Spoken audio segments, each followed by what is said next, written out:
Hi guys, today I wanted to address something that I think is an incredibly important topic that just doesn't get enough coverage in everyday conversation, and that is the portrayal of mental illness in the media.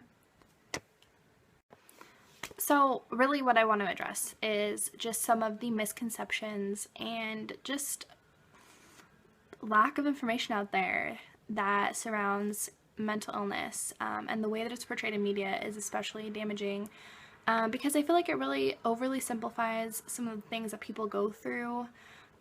It stereotypes and it follows some really one-dimensional tropes that don't actually have a lot of actual basis in what it's like to go through having anxiety or depression or whatever other various mental health issues that you might be going through. And I think that the way that media does portray it and the way that pop culture does tend to portray it tends to be isolating for people who really do have mental illness, and for people who know somebody who has mental illness, who maybe is close to them, maybe you're not close to them, but you don't necessarily fully have a way to relate. And in a lot of ways, you would never really have a way to relate unless, you struggle as well. And it is a very personal experience. But I guess what I'm trying to say is that it can be limiting, as far as the information that's out there to help us try to relate to those people around us, or to be understanding of people out there who are dealing with something that we might not understand. And so some questions from some of you out there, just that I wanted to go ahead and answer to the best of my ability and see if I can clear up some of this confusion, some of the stereotypes that are out there that just really don't do it justice.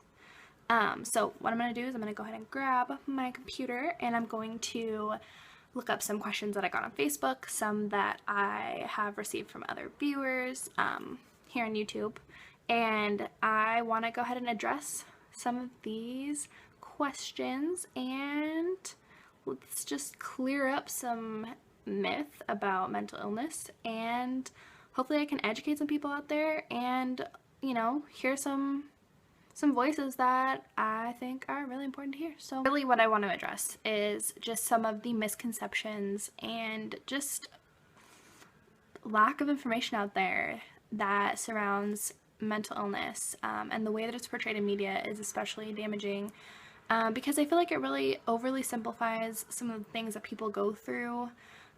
It stereotypes and it follows some really one-dimensional tropes that don't actually have a lot of actual basis in what it's like to go through having anxiety or depression or whatever other various mental health issues that you might be going through. And I think that the way that media does portray it and the way that pop culture does tend to portray it tends to be isolating for people who really do have mental illness, and for people who know somebody who has mental illness, who maybe is close to them, maybe you're not close to them, but you don't necessarily fully have a way to relate. And in a lot of ways, you would never really have a way to relate unless, you struggle as well. And it is a very personal experience. But I guess what I'm trying to say is that it can be limiting, as far as the information that's out there to help us try to relate to those people around us, or to be understanding of people out there who are dealing with something that we might not understand. And so some questions from some of you out there, just that I wanted to go ahead and answer to the best of my ability and see if I can clear up some of this confusion, some of the stereotypes that are out there that just really don't do it justice. So what I really wanted to start out with is just some facts, some information that is out there, the kind of framework to give you an idea of how mental illness kind of numbers wise fits into pop culture and media portrayals. So the first thing when I was looking into this a little bit more, just past my own personal, information, what I've gathered, and was looking up some articles and some blogs kind of address this topic.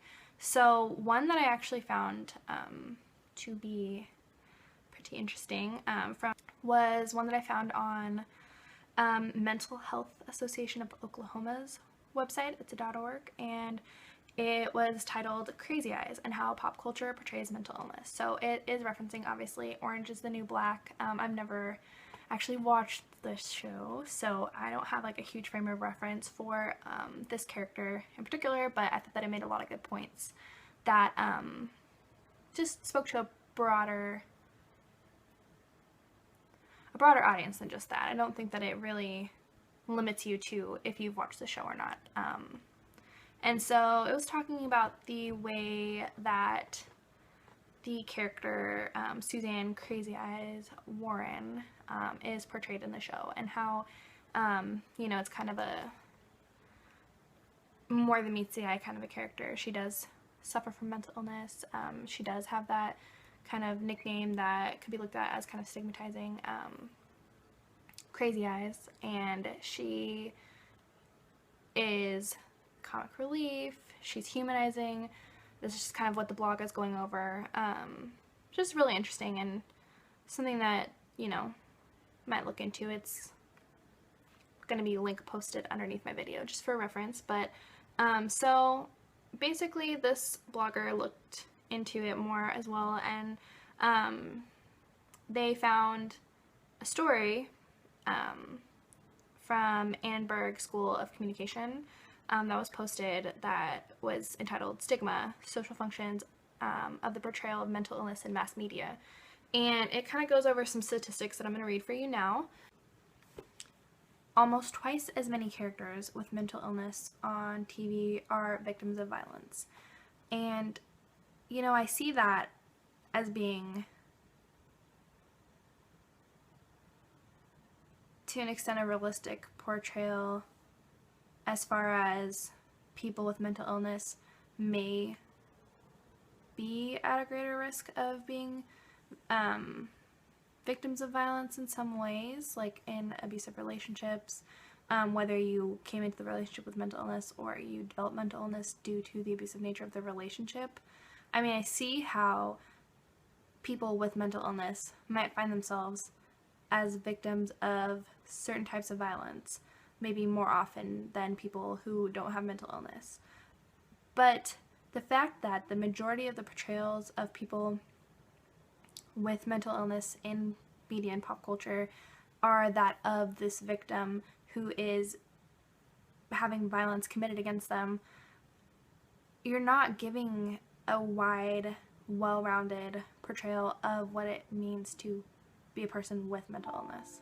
And the last statistic that I was looking at was that a female character with mental illness is 71%, or has a 71% chance of being portrayed as violent. So to me, this has to do a lot with they're more likely to be considered crazy in some form or another, like crazy cat lady or crazy ex-girlfriend or whatever the case is, but that crazy or connotation of mental illness is more likely to be attached, in my experience, as a consumer of pop culture, like I said.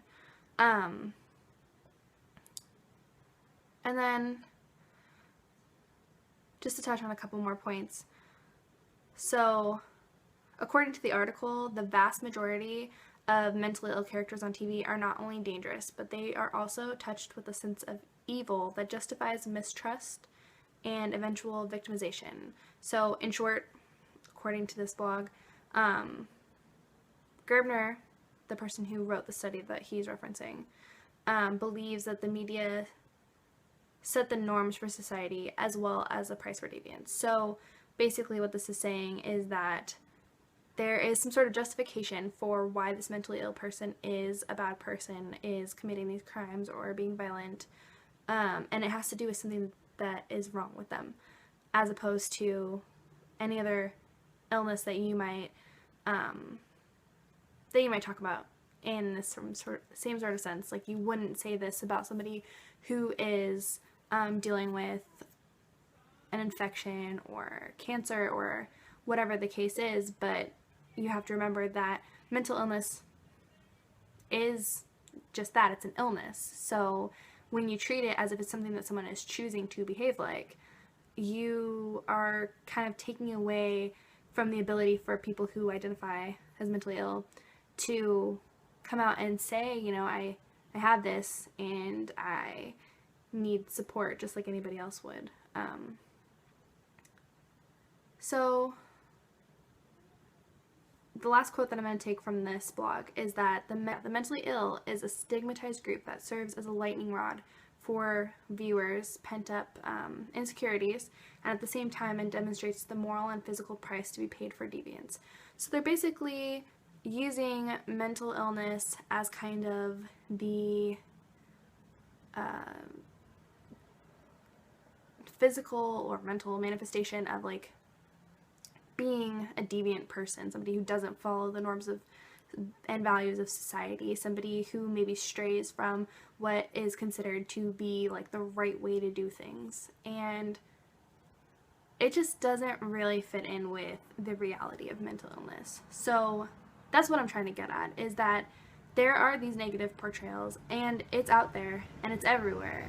And it seems so inconsequential because they don't seem like large examples all the time. Sometimes it's just as small as saying crazy woman because she's hysterical or irrational due to whatever the case, you know, in this particular show. As simple as that. But that's still stigmatizing, you know, mental illness. And when people in shows point out that, oh, I'm so bipolar today, I just couldn't, you know, explain my emotional like dissonance, or my OCD is acting up, or man, I'm hard for me to even come up with them off the top of my head because they just seem to be like the norm of how we talk about it.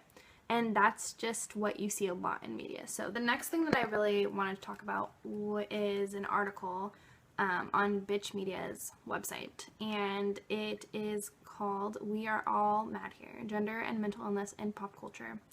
So this entire article is kind of more, it's a little bit broader than what I'm talking about today, but it does actually touch on the topic of how mental illness is stigmatized in this culture, in pop culture, in a way that I think is just a really great articulation of what I mean.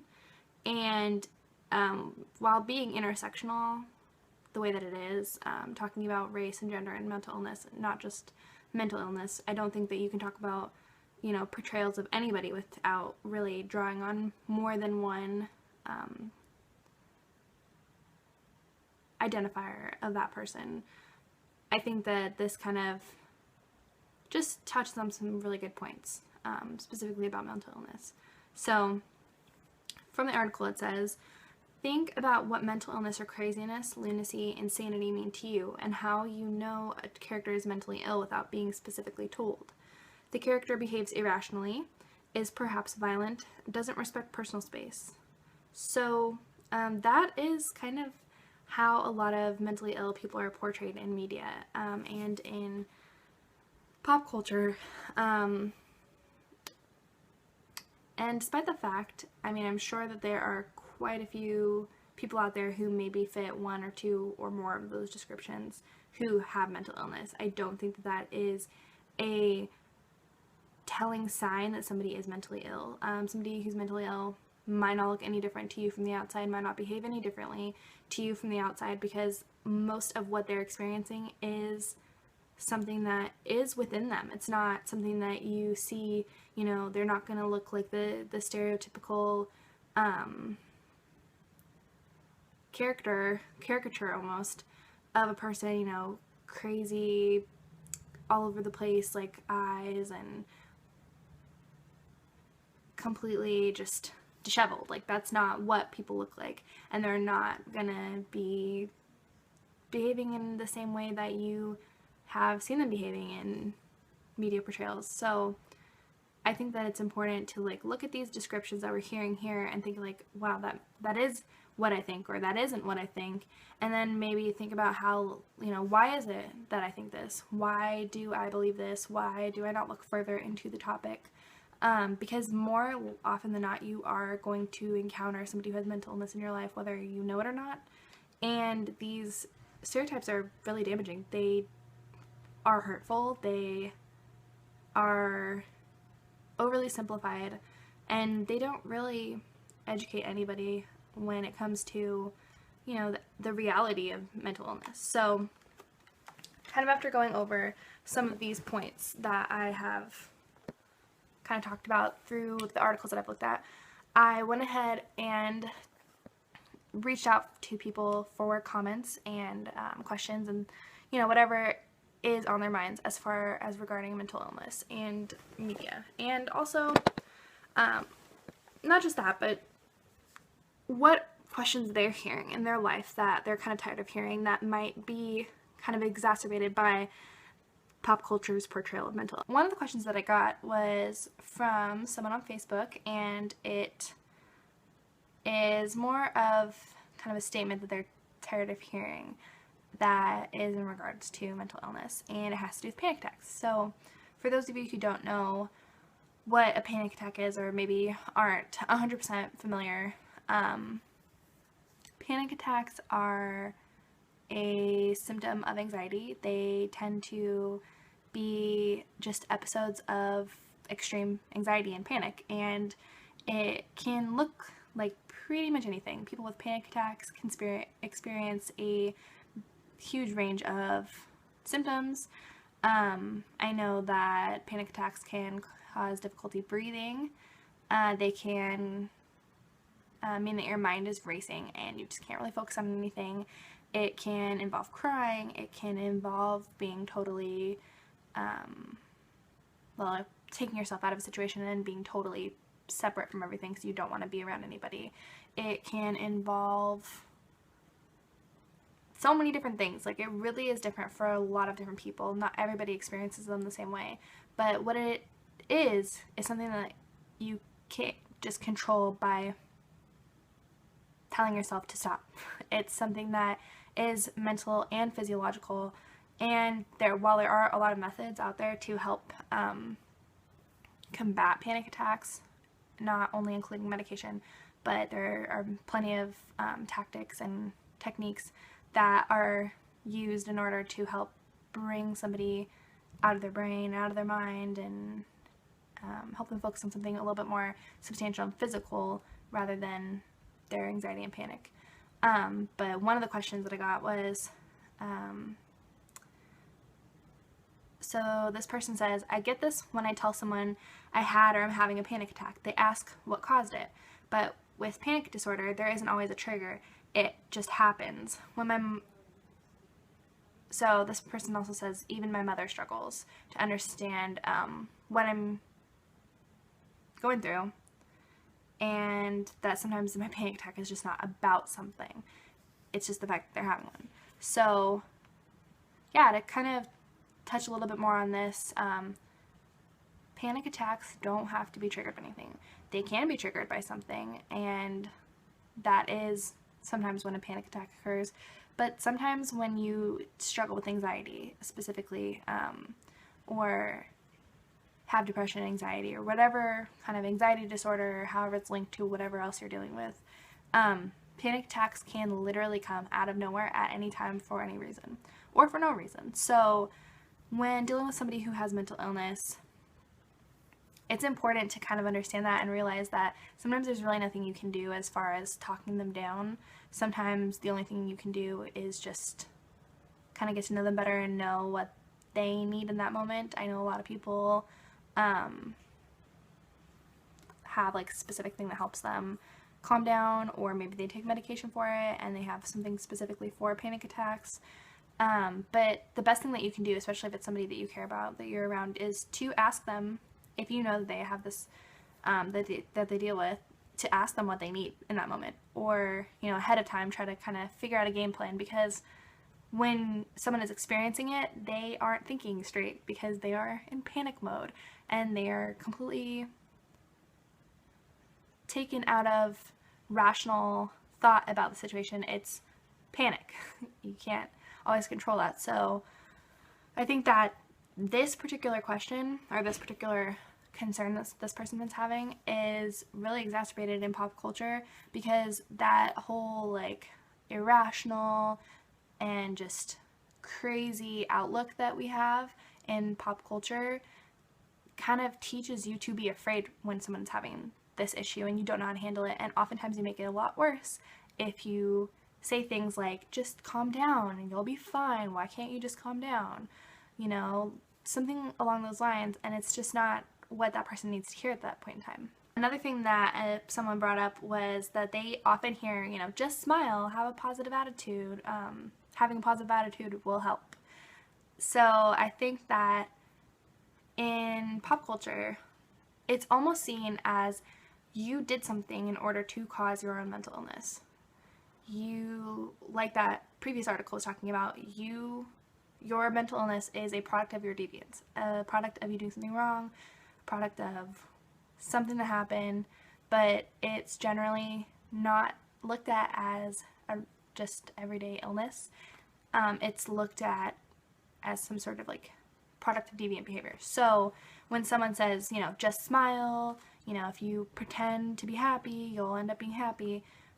But I think that what they're not getting is that mental illness can be caused by life events.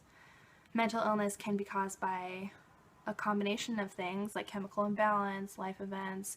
It could just be a chemical imbalance. There's no one size fits all answer to this. So when you tell somebody that they should just smile and be positive and that's what's going to solve their problem, you're not really validating the fact that maybe they have gone through some sort of trauma, maybe they are working with medication and therapy in order to learn coping skills in order to just be able to manage their anxiety or depression or, you know, whatever else that they're dealing with or could be dealing with.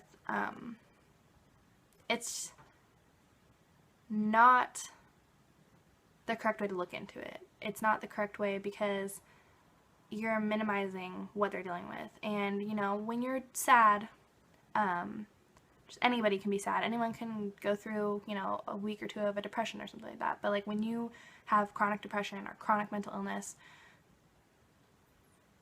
it's different from just being sad. When you're sad, you know, a lot of it has to do with a certain circumstance and you have a slump, but you're able to pick yourself back up because you have those coping skills and you know how to deal with it. And eventually you figure out what works for you. But when you have depression, you don't know how to deal with it because you don't have those coping skills, because there is more to it than just having a bad day. And I think that people get this impression that mental illness is not as serious as other conditions that someone might have, because the way that it's portrayed is so unrealistic and it's such a caricature of what actual mental illness looks like, that if you don't look like, you know, the crazy, over-the-top, hysterical, violent person, then you must just be able to turn it off and move on with your life. And that's just not accurate. So yeah, that's just a really important thought that I think that it was great that this person brought it up, because I know that I've been told that before, and I know that I've heard that explanation, oh, I had anxiety and I just told myself, you know, you can't have that and you just have to be happy and you just have to be positive about everything. And you know, I've tried that, and for me, it didn't work. And that's because there's more to it than just making that choice by myself. For me, I have had to work and work and work and work and work at it for a really long time, and I still am not there at that point where I'm feeling like I'm recovered. And I don't know when that will be, and I don't know how that will happen, but it's not as simple as just saying, you know, I'm going to be happy today. Because as much as I tell myself that, and as much as many people that I know tell themselves that, maybe that works for a short amount of time, but there's sometimes just underlying causes and reasons that take years and years and years and years worth of work and struggling in order to work through. So I'm so glad I got that question, because I think that that's such an important thing that people need to understand when they're talking to somebody with mental illness. Another thing that someone brought up is, they get this a lot, well, if you know going out will make you feel better, why don't you just do it? So I think that kind of ties in with the last comment that I got, which just goes to show that like people really don't take it seriously, don't understand, and don't educate themselves before they talk to somebody, because there is so much anxiety and just overthinking that goes into every single plan that you make when you have mental illness. And I think that people don't understand like the level of variables that you have to account for, because when you're out in public, if you have severe anxiety and depression, or bipolar, which are the three main mental illnesses that I've talked about in this video, just because I feel like I have the most experience and knowledge about them, more so than others such as OCD or schizophrenia, or the various other options that are out there that someone could be dealing with. But when you have those anxiety or depression, you have to think about the fact that, like, will I have a panic attack when I'm out? Will I have, like, a manic episode where I have just, like, so much pent up inside of me? Because there are many different ways that bipolar can actually manifest in a person. And it's not just about having violent rages and then, like, being super depressed. It can just show up as in being jittery and not having, like, a good filter. Like, you don't feel like you have control over your body, and you just have so much energy that needs to be released in some way. So I mean, there's so much more that goes into it than just going about your daily life. And I think that part of the reason why people don't understand how to view the way that mentally ill people should go about their social lives and their regular lives and their work and their school is because in media you really kind of only see them shut into their house, a mental institution, or kind of living on the fringe of society. You don't see them in their everyday life. You don't see them doing the normal everyday things in most instances. And obviously there are plenty of great portrayals of mental illness out there in the world. So there are examples of mentally ill people doing their thing and being normal and living kind of a more average life. I know I've seen them out there, but what I'm saying is that that is not the norm. That is not what the majority of media is portraying. And when you look at the statistics that I brought up earlier, I mean, only 10% of shows that they looked at had any sort of mention of characters with mental illness identified. And then only 2% of those people in those shows actually were main characters. So you have to think, like, if the majority of the things that you can come up with in your head, when you think about it just to yourself, are not positive portrayals of people with mental illness, then that has to mean that there probably aren't that many out there that are going to be circulating for the majority of people to see. So, I mean, what can we do to kind of combat that? Well, I think that an important thing that we can do is talk about it. So when you have the chance, like, just to bring up something to do with mental illness, like if you read an article that talks about anxiety or depression, or if you see a movie and you think that they handle it poorly, say something. Start a conversation with a friend, start a conversation with coworkers or with classmates or whoever you're comfortable talking to. And, talk about what that makes you feel like, and, the things that you think could be done better, the things that you think were done well, if maybe you saw something that was like good representation. And I think that another important thing to do is just make yourself, if you find this to be an important topic, like, make yourself available to friends and family members. And if they are going through something like that, learn, educate yourself, go out there, read. There are plenty of resources out there. Just a quick Google search will get you pretty far as both the negative and positive information out there, and you can kind of go through those things and decide for yourself, like, what is accurate, what do you want to take from all of these articles, all of this information. I really encourage people to go and just learn, because when it comes to portrayals of mental illness out there, the only thing that we can do is continue to educate ourselves in order to be a person who can contribute positively to this conversation. And even in our own little bubble here in Portland, we can find places that report on things that are actually accurate to the numbers and accurate to what the actual experience of mental illness is. You can find places and podcasts and publications that are out there that give you that information and don't try to skew it, and that are trying to be conscious consumers of pop culture. One that I highly recommend, that I think that has addressed mental illness and many, many, many other issues, is Bitch Media. They are a feminist publication, so if you're interested in that, I would check it out. I think that they address these topics really well. I haven't ever read something that I was like, hey, wow, that's really poor journalism on your part. Like, you did not research that well. I think that they're the first to really, correct themselves if they're wrong. I think that they try to be conscious of how, the world is around them and how they contribute. So I definitely recommend to look up information about mental illness on there. And I can provide links below for that as well as the link for the original blog that I was referring to. What I want to end this video off with is just a simple message.